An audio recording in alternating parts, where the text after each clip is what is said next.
Hello, welcome. Dr. Sushma Singh this side. Today in Unit 15, Population and Development. Let us continue our topic India, the population experience and developmental concerns.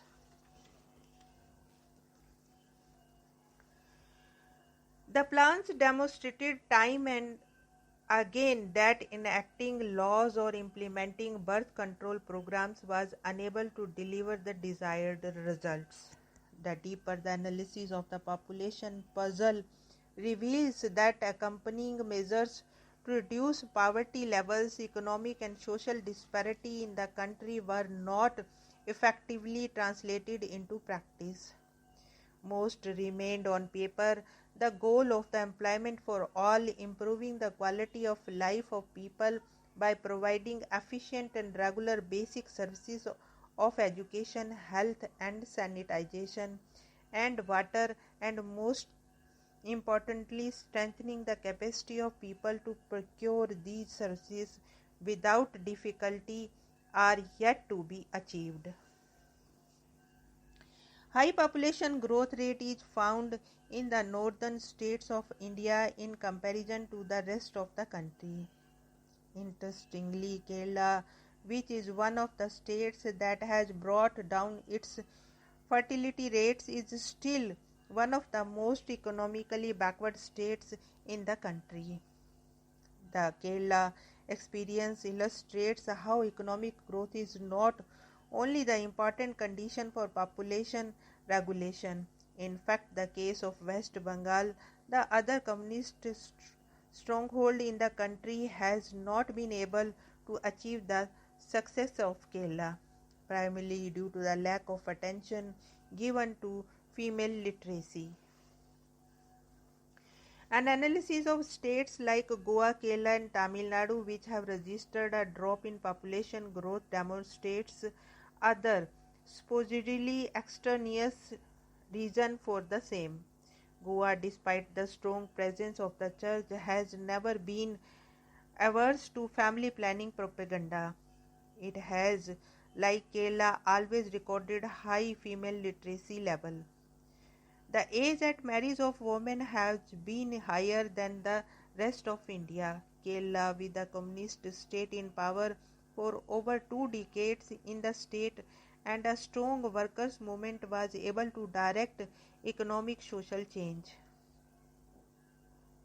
Land reforms, regularization of minimum wages in agriculture and the organized sector, and premium attention to primary and secondary education ensured social justice and reduction of poverty levels, and thereby created conditions for fertility regulation and decline in population growth.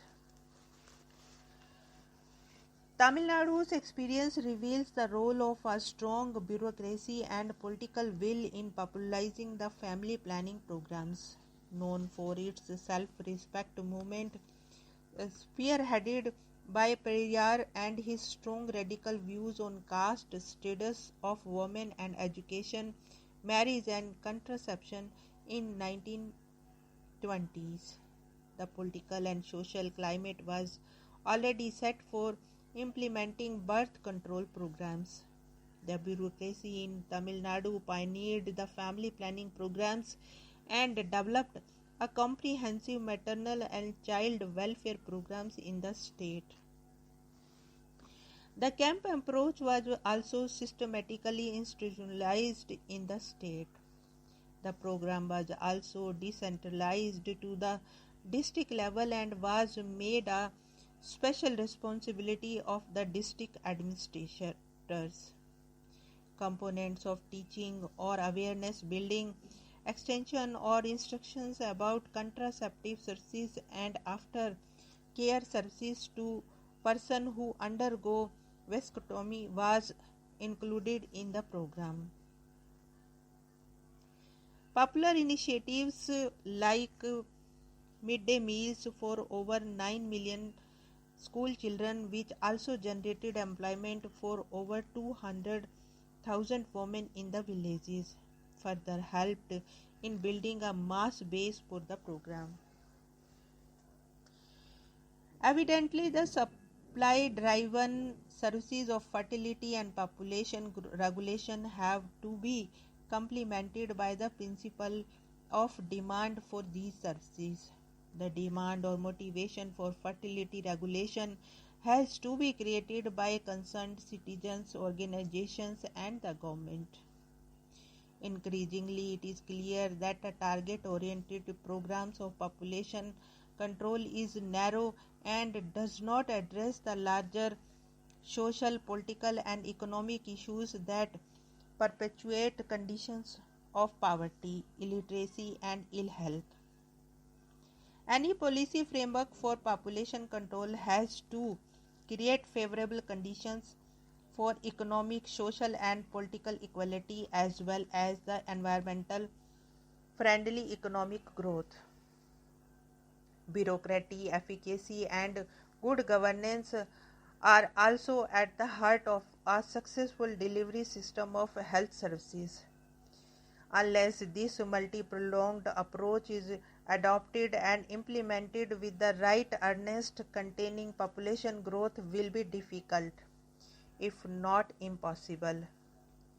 The National Population Policy of India 1994 explicitly argues for a pro-poor, pro-nature, and a pro-women population program, which views people as active partners in dealing with the population problem rather than the source itself. Initiatives by the Indian government to decentralize development concerns to the lowest level of administration and thereby involving the elected representatives of the village council and non-governmental organizations in implementing health programs as well as mainstreaming alternative medical systems and health delivery systems within the government have been attempted to evolve a multi-pronged approach to population and development. The policy changes, however, have to be supported by a strong political will and a sense of social responsibility. Now let us have conclusion of the unit. In this unit, the attempt is to move beyond the statistical in underlying the issues of population growth. The issue of population growth has always been surrounded by controversies. The first section illustrates how the population debate at its inception was closely associated with social and economic changes in the Western world. Religious orthodoxy, concerns of depopulation, and the availability of labor and the overcrowding of urban centers and rising poverty placed the debates on population growth. The attempt is to demonstrate the importance of ideological position in the adoption of particular strategies in dealing with the issue of population. The second section carries the debate further as it evolved after the Second World War between the advanced countries and the newly independent nations of the Third World. Overpopulation was identified as the main reason for backwardness and poverty in the Third World, while the Third World believed that economic development would lead to decline in the population rate, and the same did not convince the advanced countries. The pressure to control population was mounted on the Third World, especially in the wake of the limit to growth thesis, which argued that Earth would not be able to sustain the ever-growing population on her limited resources base for long. The section also examines the implications of the population politics on women. The third section traces the broad policy orientations on population in India and presented case studies to understand the reasons for the failure and success of the programs in different parts of the country. Analysis revealed the role of larger structural and social reforms and efficient government delivery system as the underlying reason for their success. these cases have prompted a countrywide debate on population, and some of the issues have been included at least at the policy level. This unit traces the debate from its inception to the present with a view to address some of the issues that have contributed to its growth and intensity all over the world as well as in India. Here we want to close this lecture, and we have come to the end of the unit. Thanks for patientful hearing.